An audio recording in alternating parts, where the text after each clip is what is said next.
जैसा कि प्रज्ञा ने बोला कि खट्टी डकार आना, बेंचिंग होना, जी घबराना, नौशिया होना, पेट में गैस हो जाना, ये सारी चीजों से शायद 10 से 12 दिनों में आपको टोटल रिलीफ हो जाएगा। वो एक मराठी में कहावत है, जीभचा चव गेला तर जिंदगीचा चव जातो। तो आप अपनी जिंदगी का टेस्ट बनाए रखिए और अच्छे से सारी चीजों का जायका लेते रहिए। एक बार good afternoon, hello friends, our viewers and subscribers, thank you for subscribing Navkar hospital on YouTube channel. हमारी काउंटर की मेन जो है करता धरता, उनकी क्वेश्चन थे 2 दिन से कि मैडम मेरी मम्मी को थोड़ा एसिडिटी हो रहा है, फादर को थोड़ा कभी कभी खट्टी डकार आ जाती हैं, फादर थोड़ा बेड रिडन रहते हैं, तो मैडम ये क्यों होता है। और हर घर में ऐसा देख रही हूँ मैं काउंटर पे रहने के बाद कि अपने यहाँ 5 में से 2 पेशेंट ऐसे ही आते हैं जो कि ये समस्या से जूझते रहते हैं। कभी पेन 40 खाते हैं, कभी ओमेस खाते हैं, कभी रेंटेक खाते हैं, या फिर ये खाना बंद कर देते हैं, वो खाना बंद कर देते हैं, हम तो आज दूध ही पियेंगे, या फिर हम तो आइसक्रीम ही खाएंगे, आज ठंडा ठंडा ही खाएंगे। और फिर कोई बोलता है कि हमने तो तीखा खाना बंद कर दिया है, कोई तुअर की दाल खाना बंद कर दिया है। तो ऐसे में तो मैडम अगर खाया नहीं, जीभ का टेस्ट चला गया, तो मैडम कभी कभी ऐसा लगता है कि जिंदगी का भी टेस्ट चला जाता है। तो प्रज्ञा, आपके क्या प्रश्न थे जो आप पूछना चाह रही थी?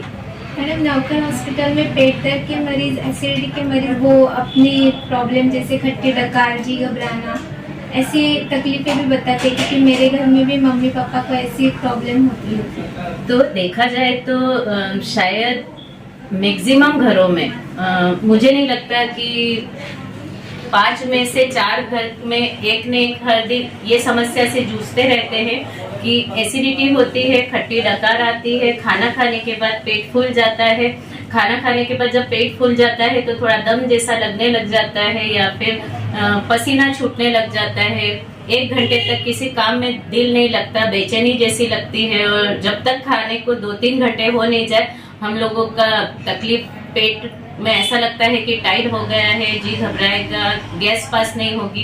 तो ये सारी समस्याएं काफी पेशेंट्स लेके रोज हमारे नवकार हॉस्पिटल और जीवन हॉस्पिटल में आते हैं और जूझते रहते हैं। कभी रेंटेक जैसे मैंने बोला, तो कभी नींबू सोडा पियेंगे, तो कभी इनो पाउडर पियेंगे। तो सारी समस्याओं की बीमारी शायद मन से भी उपज होती है कि अगर पेशेंट ने दिमाग में ये ले लिया है कि मैं एसिडिटी से पीड़ित मरीज हूँ, तो उनका एसिडिटी वो 20 साल तक भी चलाते रहेंगे। तो ये वाकया है हमारे 2 दिन पहले छुट्टी हुए पेशेंट मिस्टर पंकज निकम का, या फिर महीने में ऐसे 15-20 पेशेंट जेंट्स भी रहते हैं और लेडीज भी रहते हैं। उम्र का तकाजा लिए भी मरीज बहुत सारे रहते हैं, और आजकल तो स्ट्रेसफुल लाइफ की वजह से आई थिंक 9वीं 10वीं के बाद ही बच्चों को ये एसिडिटी का प्रॉब्लम, उनके पेरेंट्स को देखते हुए कि उनको एसिडिटी है तो शायद हमारे को भी एसिडिटी है।